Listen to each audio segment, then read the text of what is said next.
Assalamualaikum warahmatullahi wabarakatuh. Perkenalkan, nama saya Muhammad Nawaluddin Takwim dengan NPM 2021 1450 1275 di kelas S6E, dosen pengampu Dr. Rama. Baik, di sini saya akan menerangkan jika saya menjadi guru dan bagaimana cara metode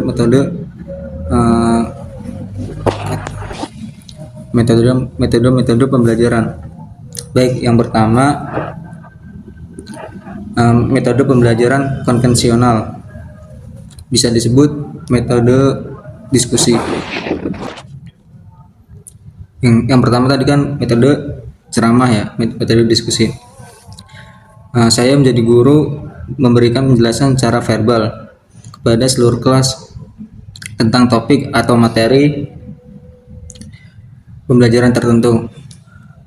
Metode ini biasanya digunakan untuk menyampaikan informasi dasar dan konsep-konsep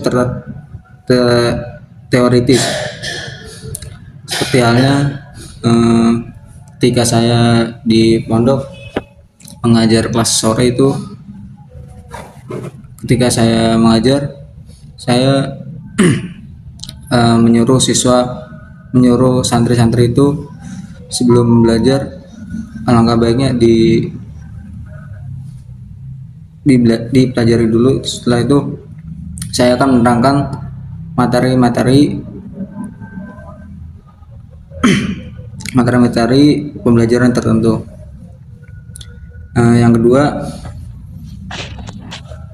Yang kedua metode pembelajaran berbasis masalah.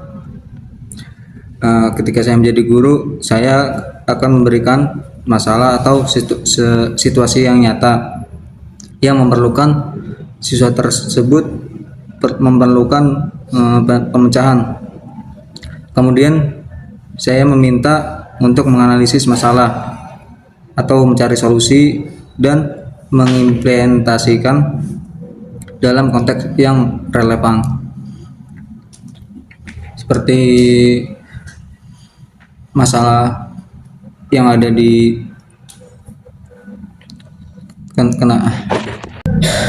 contoh yang metode pembelajaran berbasis masalah, yaitu contohnya dalam pelajaran bahasa, siswa dapat diberikan tugas untuk membuat presentasi tentang suatu topik tertentu.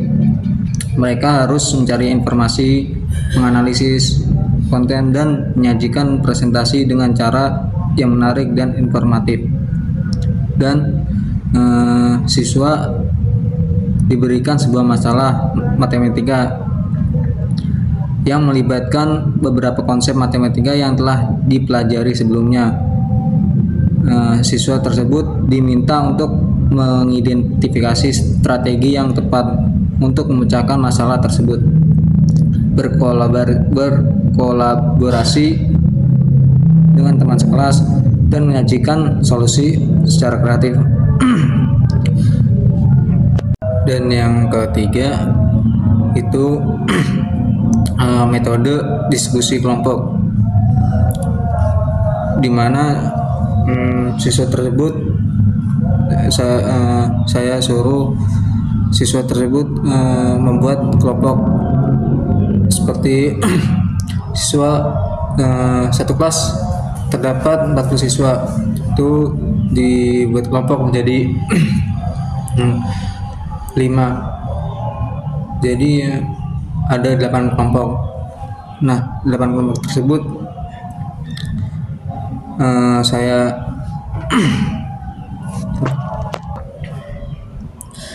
metode kelompok di mana anggota kelompok bekerja sama untuk menghasilkan ide-ide kreatif dan solusi atas suatu masalah. Anggota kelompok diberi kebebasan untuk mengemukakan ide-ide tanpa kritik terlebih dahulu. Tujuannya adalah untuk mengumpulkan sebanyak mungkin ide siswa sebelum kemudian mengevaluasi dan memilih yang terbaik. Setelah itu siswa tersebut saya suruh maju ke depan untuk mempresentasikan,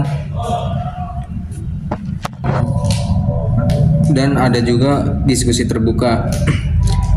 Diskusi terbuka yaitu metode di mana anggota kelompok bebas berbicara tentang topik tertentu tanpa struktur yang ketat. Peserta dapat saling bertukar pendapat atau pengalaman, mengajukan pertanyaan, dan berbagi informasi secara bebas.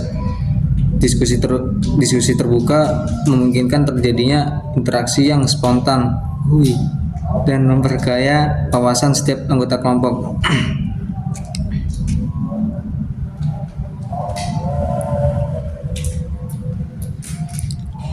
Yang keempat,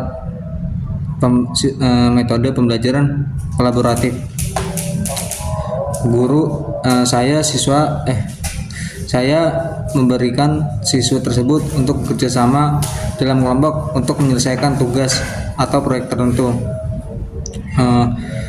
Siswa saling berbagi pengetahuan, keterampilan, dan pengalaman untuk mencapai tujuan bersama.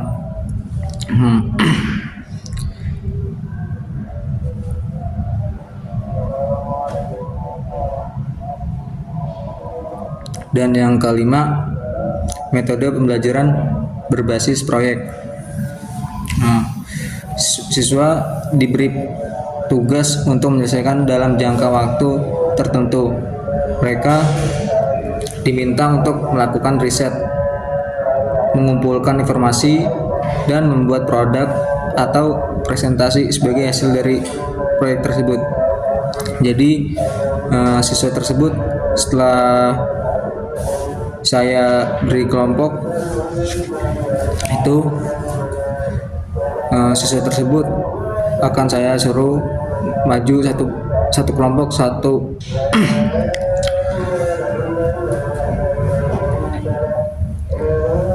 dan siswa yang setelah maju itu diberi pertanyaan oleh siswa yang lain, siswa kelompok yang lain. Yang keenam, metode demonstrasi, yaitu salah satu metode pengajaran di kelas yang melibatkan langsung secara demonstrasi. Contohnya konkret dari pembelajaran yang disampaikan kepada siswa. Contohnya saya sebagai seorang guru dapat menggunakan metode demonstrasi dengan menunjukkan pada siswa bagaimana tugas tersebut tertentu terjadi. Misalnya saya bisa menunjukkan reaksi antara api dengan air dengan mengambil sepotong tumbuhan kecil dan melemparkannya ke dalam air, sehingga siswa tersebut dapat melihat langsung reaksi yang terjadi. Metode demonstrasi juga dapat digunakan dalam pelajaran seni. Sebagai seorang guru, saya bisa menunjukkan kepada siswa bagaimana menggambarkan perspektif yang benar dengan langsung melakukan demonstrasi di depan kelas.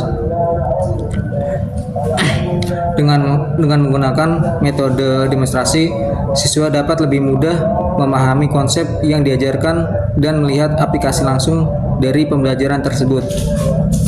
Metode ini juga membantu siswa untuk memvisualisasikan konsep-konsep abstrak menjadi sesuatu yang nyata dan mudah dipahami. Yang terakhir, metode pembelajaran mandiri. Metode ini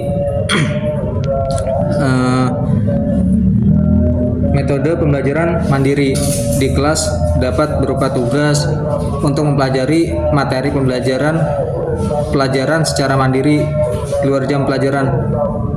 Contohnya ketika saya tidak hadir di kelas, saya akan memberikan tugas secara lewat by WhatsApp,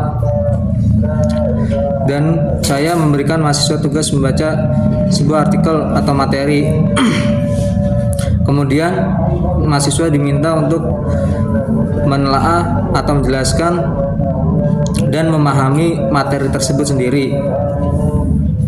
Setelah itu, siswa tersebut disuruh mempersiapkan pertanyaan atau ringkasan materi tersebut. Pembelajaran mandiri ini memberikan kesempatan bagi siswa untuk belajar secara mandiri dan meningkatkan pemahaman mereka terhadap materi pelajaran. Baik, segitu saja yang saya jelaskan untuk materi metode pembelajaran ketika saya jadi guru. Bila ada kata-kata yang salah